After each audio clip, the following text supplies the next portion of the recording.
Bonjour à tous et bienvenue sur cette vidéo de ne pas baisser les bras face à l'adversité. Alors je commençais en intro par parler de la solitude, car parfois on a des difficultés à faire face, car on est isolé.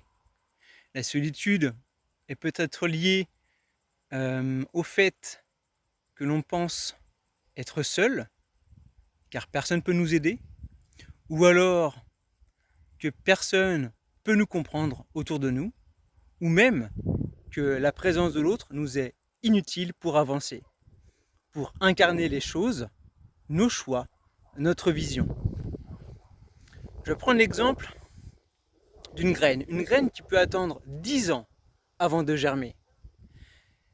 Et lors de sa germination, pour atteindre la floraison, pour une fleur, les difficultés vont être de plus en plus importantes. Oui, cette graine très résistante qui peut attendre plusieurs années, contrairement à la fleur qui émerge, qui elle peut avoir plusieurs raisons pour être détruite chaque jour. Elle peut être piétinée, elle peut être arrachée, elle peut être mangée, etc. Je vais prendre une petite histoire. Il s'agit d'un roi qui avait 3 fils. Il devait désigner un héritier. Avant de partir en pèlerinage, il donna à chacun de ses fils un sac de graines. Et il leur dit de bien conserver ses semences et de lui rendre à son retour. Le premier, pour être sûr de bien protéger les graines et de lui redonner telles quelles, les mit dans un coffre de fer.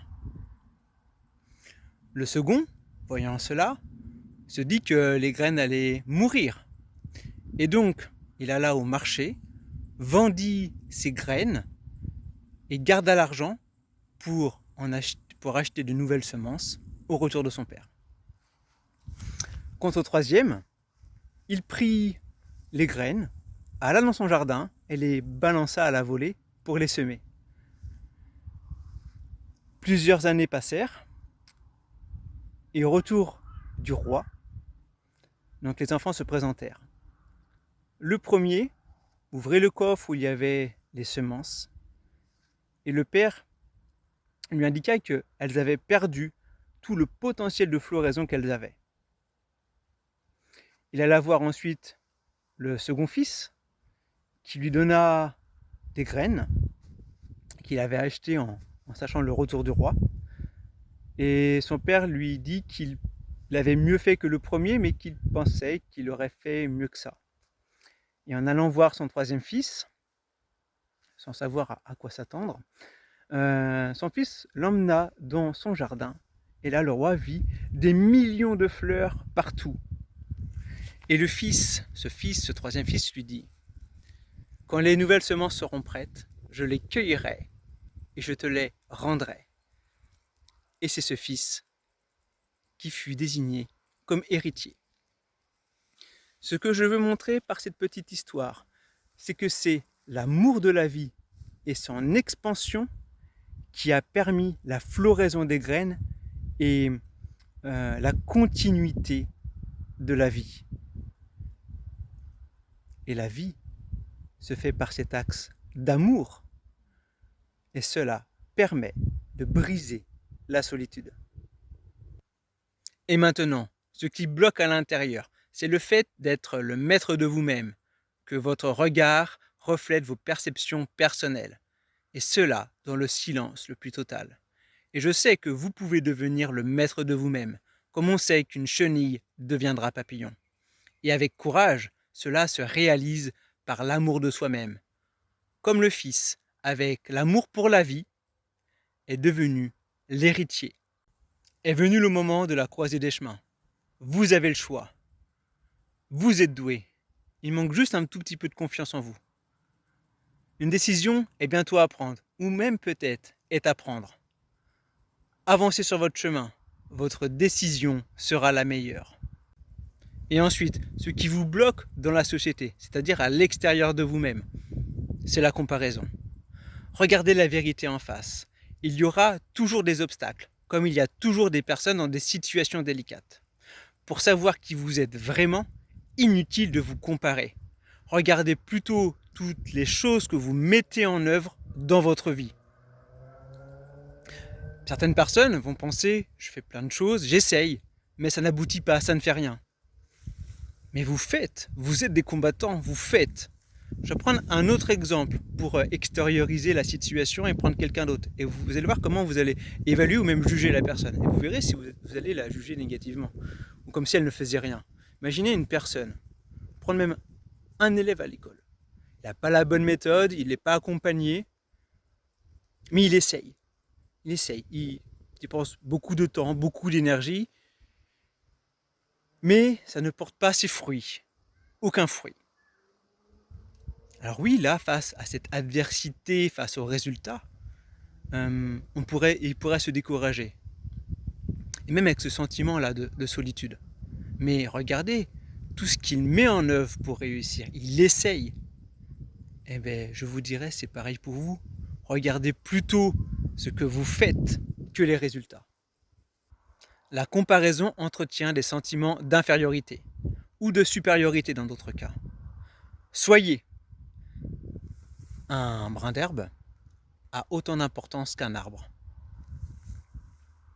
Le moment est venu d'élever votre conscience.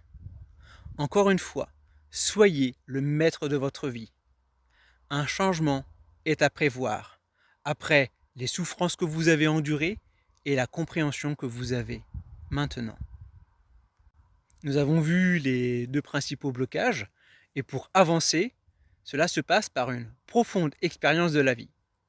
Rappelez-vous de la fleur.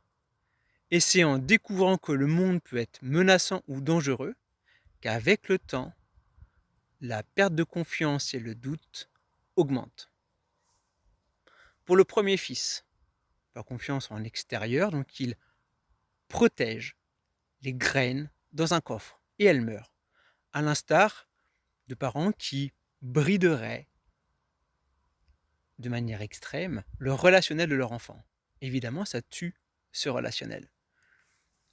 Et pour l'autre, qui a ce doute, bon, mais pour le doute, on essaie de trouver une autre solution et on va plutôt mettre notre confiance sur l'argent qui, on pense, devrait être plutôt quelque chose de stable.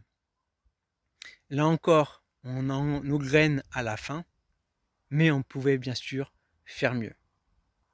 Mais l'innocence provoquée par le fait de lâcher que le monde peut être menaçant ou dangereux, qui sont des observations bloquantes et fragilisantes, donc le fait de les lâcher vous permettra de renaître. Pour aider au dépouillement des informations nous contraignant, c'est le dindon qui transmet son message. Lui qui se sacrifie pour que nous puissions vivre, un peu comme la poule qui donne ses œufs et sa chair. Et il nous montre la véritable valeur du sacrifice pour soi et pour les autres. Ceux qui aident sont les plus dignes de respect. Agir de sa propre initiative pour le bien commun est un signe d'éveil et de grandeur.